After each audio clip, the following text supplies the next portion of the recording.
था जैसे कि वो अपनी आंखों से ही पूरी दुनिया को जला देगा। इतना परेशान क्यों हो लक्ष्य?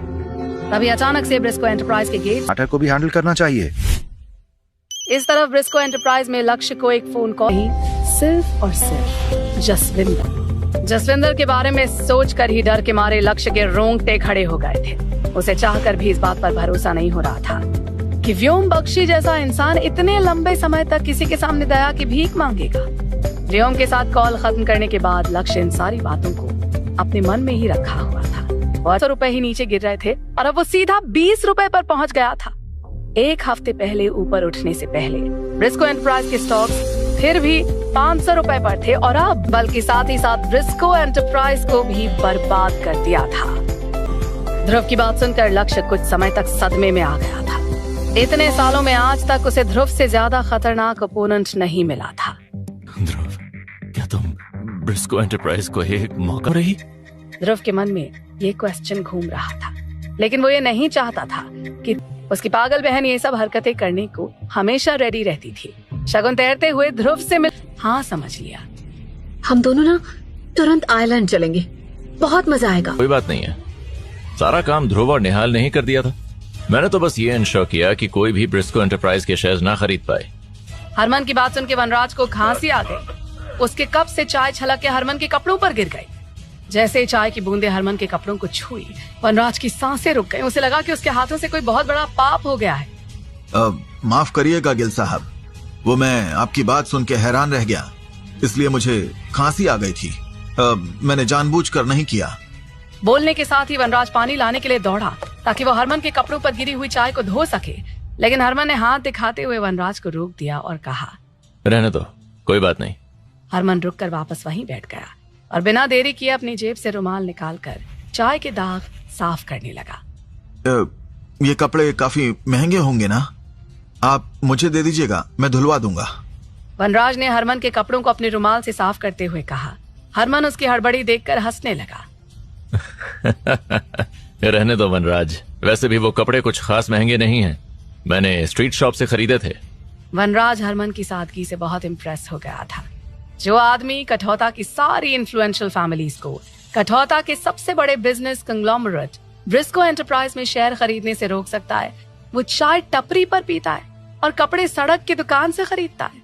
वनराज को लगा कि उसके सामने कोई देवता बैठा हुआ था, लेकिन इतना तो तय था कि हरमन वनराज की जिंदगी में बिना किसी वजह के प्रकट नहीं हुआ था।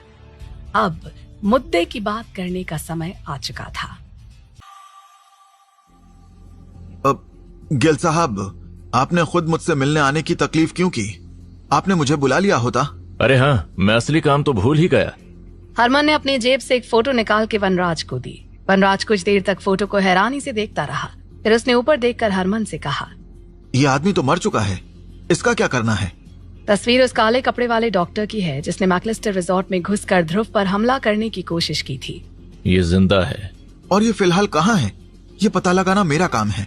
वनराज की बात सुन के हरमन मुस्कुरा दिया। इशारों की बात समझ जाना कोई तुमसे सीखे।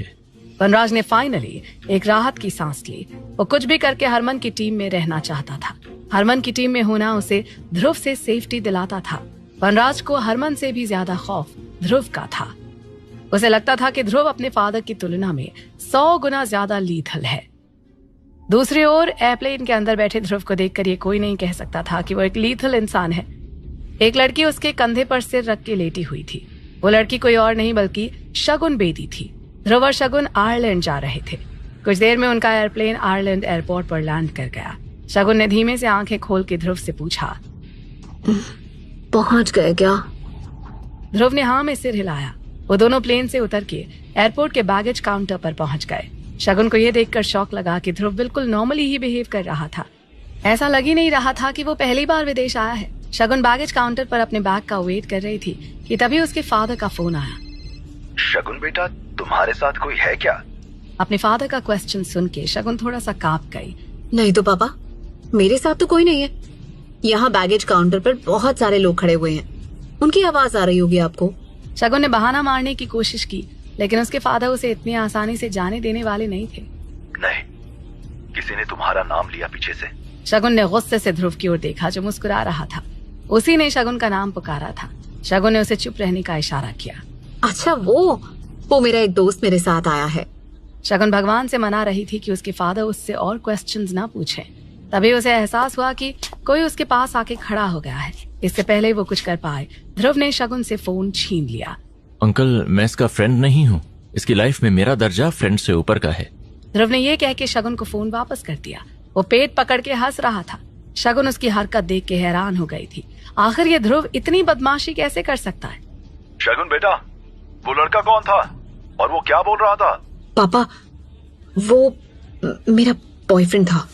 शगुन ने गला साफ करते हुए अपने फादर को बताया। तुम्हारे इस लाड प्यार की वजह से ही हमारी बेटी बिगड़ी है। हमें उसके साथ स्ट्रिक्ट होना पड़ेगा, नहीं तो वो खुद तो तबाह हो ही जाएगी, हमारी फैमिली को भी तबाह कर देगी। शगुन की माँ ने उसके फादर से कहा। उन दोनों को अभी अभी पता चला था कि शगुन अपने बॉयफ्रेंड के साथ आयरलैंड आई हुई है। ये बात सुन के शगुन की माँ बुरी तरह से भड़क गई थी। उसके साथ घूमने आई है, इसका मतलब ये थोड़ी है कि वो उससे शादी ही कर लेगी। शगुन के फादर ने उसकी माँ को समझाने की कोशिश की, लेकिन इससे उसकी माँ का गुस्सा और भी बढ़ गया था। ये बात अगर अग्रवाल फैमिली को पता चली तो वो कैसे रिएक्ट करेंगे? वैसे भी ये रूमर तो चल ही रहा है अपनी बेटी के बारे में कि वो किसी लड़के के साथ गुलछर्रे उड़ाती हुई देखी गई थी। मैं लिख के दे सकती हूँ कि ये वही लड़का है। शगुन की माँ की बात सही थी। शगुन दोबारा से ध्रुव के साथ ही घूमने गई थी।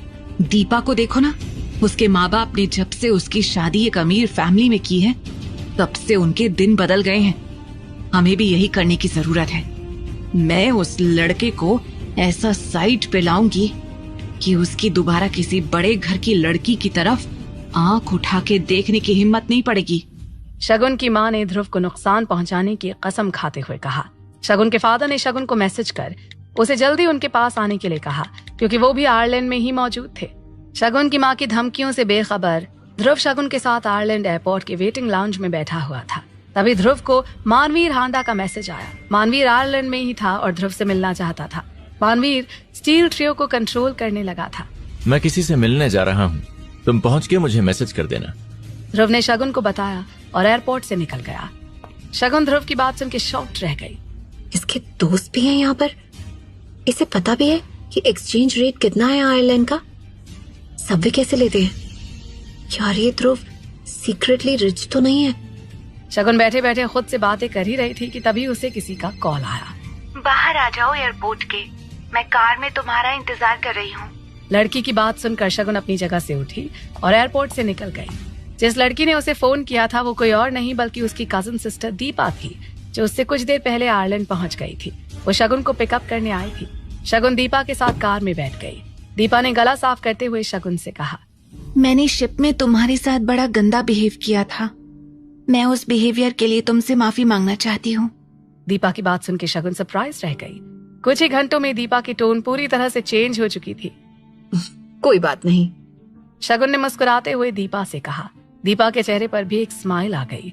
उसकी स्माइल के पीछे वो लड़की अभी भी छुपी हुई थी जो तहे दिल से शगुन से नफरत करती थी। दीपा की नजर ध्रुव पर थी, जो कि उसकी कार से कुछ मीटर की दूरी पर खड़ा हुआ किसी का इंतजार कर रहा था। कुछ ही देर में एक टैक्सी आई। ध्रुव टैक्सी में बैठ के वहां से चला गया। दीपा ने अपने ड्राइवर से कहा, चलो भैया। दीपा ध्रुव का पीछा करना चाहती थी। उसने शगुन से पूछा, इस बार तुम अकेले आए हो क्या? हर बार कोई ना कोई रेंटेड बॉयफ्रेंड तुम्हारे साथ जरूर आता था। दीपा ने शगुन का मजाक उड़ाते हुए कहा। शगुन ने उसकी बात पर कोई रिएक्शन नहीं दिया। उसे समझ आ गया था कि दीपा की पर्सनालिटी में रत्ती भर भी चेंज नहीं आया है। मैं तुम्हारी जितनी सुंदर होती ना तो इन सब सड़क छाप लड़कों के चक्कर में नहीं पड़ती।